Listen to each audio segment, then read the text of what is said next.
Welcome back to Wickerson Studios. My name is Michael Wickerson, and I am processing this one-liner book for Python and to Grasshopper, and I'm using the Grasshopper ghPython remote node, and I'm going through Chapter 4, which is covering 10 of the most common machine learning techniques. And of course, I'm using it to drive geometry. So here's a very strange, puffy, lovely, wonderful cushion. It seems to be, the turntable seems to be getting stuck. I'm just playing around with the fact that this is a pretty interesting design. I'll show you what I did geometrically, and I was thinking, like, wouldn't this be interesting as a, I don't know, some weird plush chair. Of course, this is just one of an infinite range of data-driven geometries, but I like it, so I'll probably not do anything with it, but it's here to look at.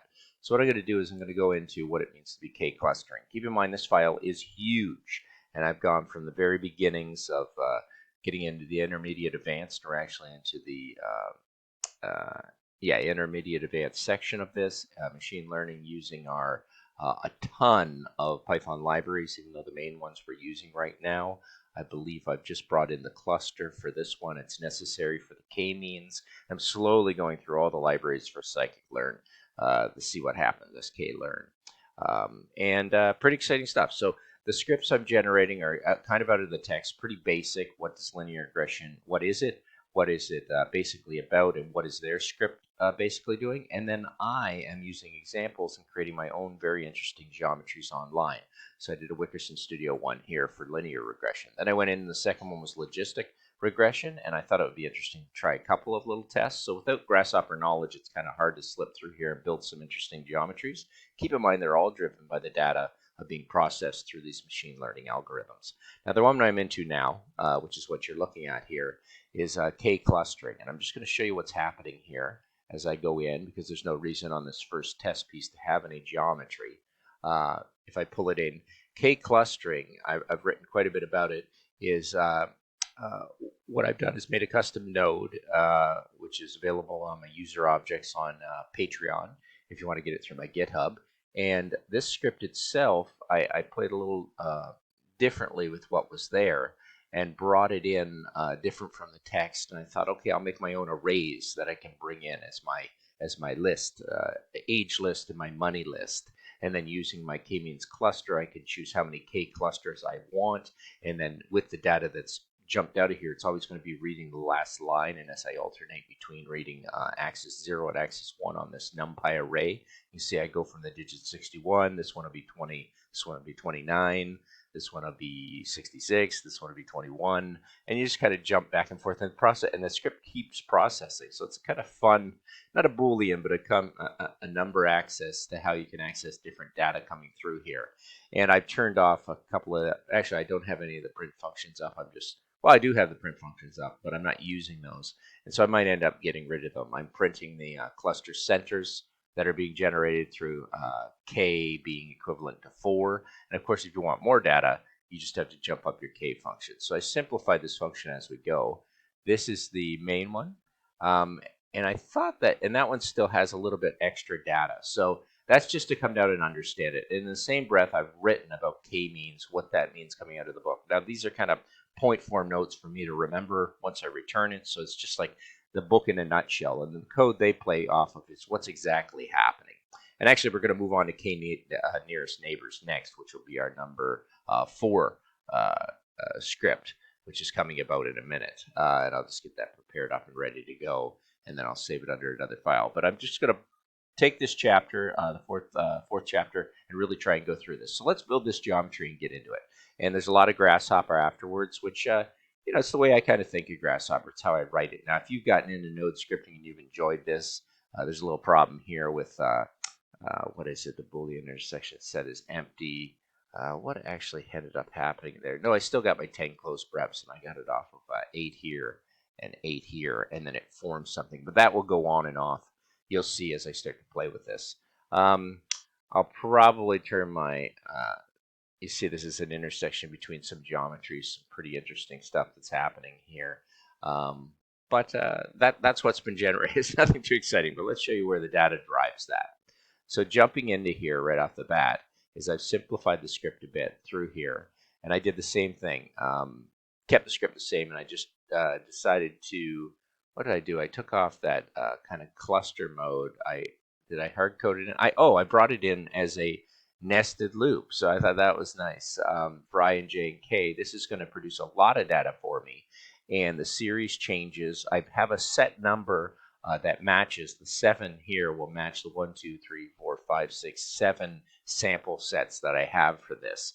And you can go through a range of different ages. And if you understand the series tool, I'm definitely generating some data here out of the series tool.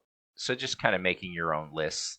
Uh, Pretty simple, basic Grasshopper stuff. And then here's a list. As long as they match in the same numbers, you've got age to, let's say, wage or money produced. So it's still the same similar script, but I'm ending up introducing all of this data, and it kind of alternates. So I thought, well, let's throw it through it's using this one-liner means cluster, which is pretty nice because that's all you need is the one-liners to run this, and it was my nested loop that allowed me to get it all the data. So very simple coding on the front end, playing off of this, and it's actually it lets me wrangle with machine learning, feel better about it, feel like I know a little more. What I did geometrically is once I'm done that data, is I thought since it was age date, age wage, age wage, age wage, I just use a ditch patch tool to start grabbing numbers. And as you can see, these numbers are different. I thought I'd do a little division through there so I'd have another little point value, decimal value to play with as I change this. And then I used it once again. I just start with the simple symmetries of circles. I really don't bring in any other geometry. I don't even try like polygons. I try and keep this as simple as ever, but grabbing these two, I threw one through a range surface that I could do this, and I threw it through an articulation that I could twist it and turn it. You could play with different axes if you want, and that's all I did was switch one from the y-axis to the x-axis. So I have this form and this form.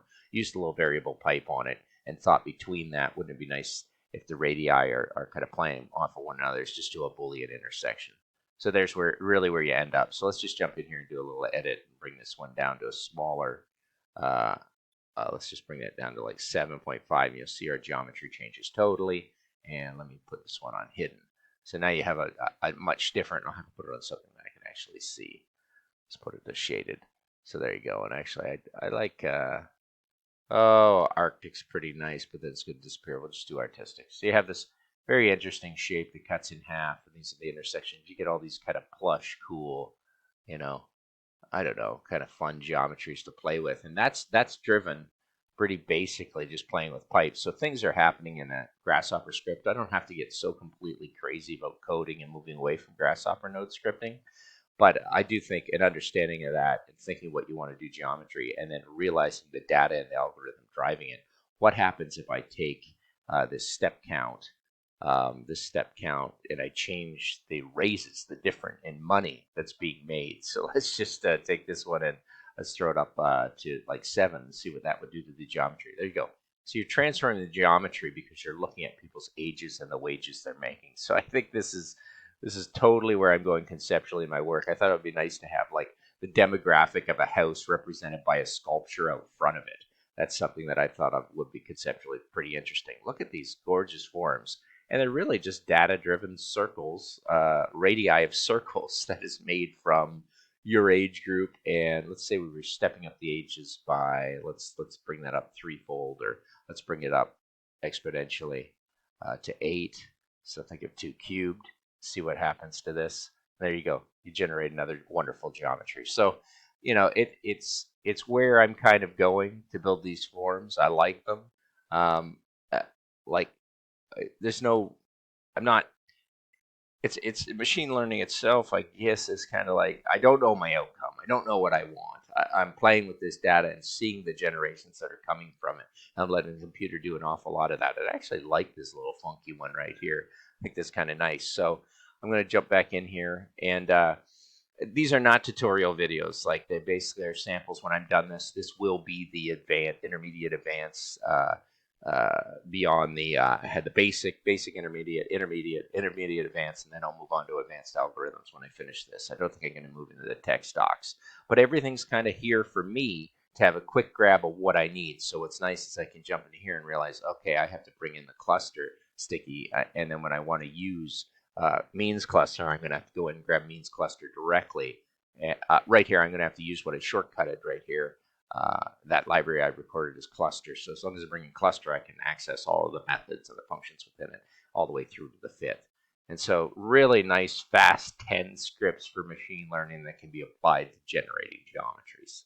So yeah, it's early Sunday morning, and this is I did this last night, and I just didn't want to make the video then. I thought, well, I'll just come back and make it today. But I love the fact that these are kind of funky things. The geometries are so, wonderful to play with. You start mixing them up, and yeah, there's my other one.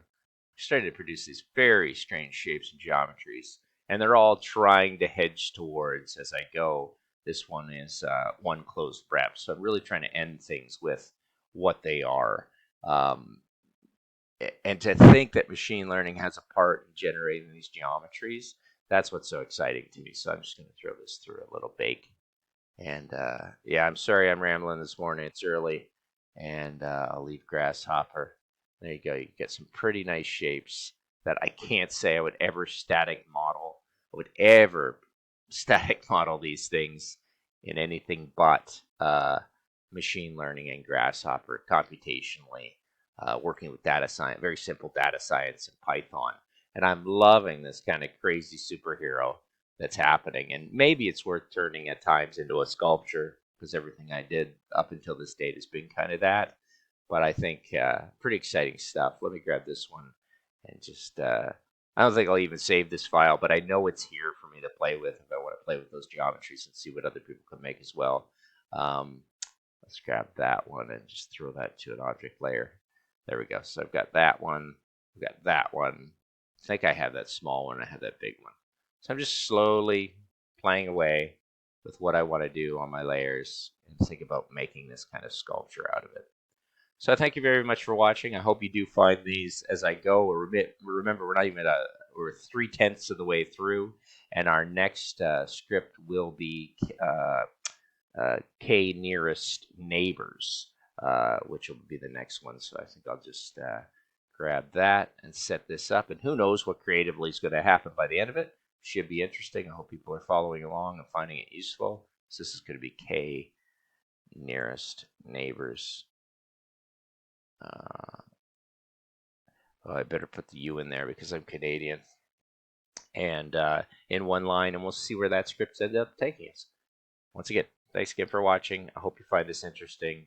We'll throw our little superhero through a turntable. I don't really do much rendering, and I don't really worry about modeling too much. I kind of like getting into the data that drives all of these wonderful forms. Perfect.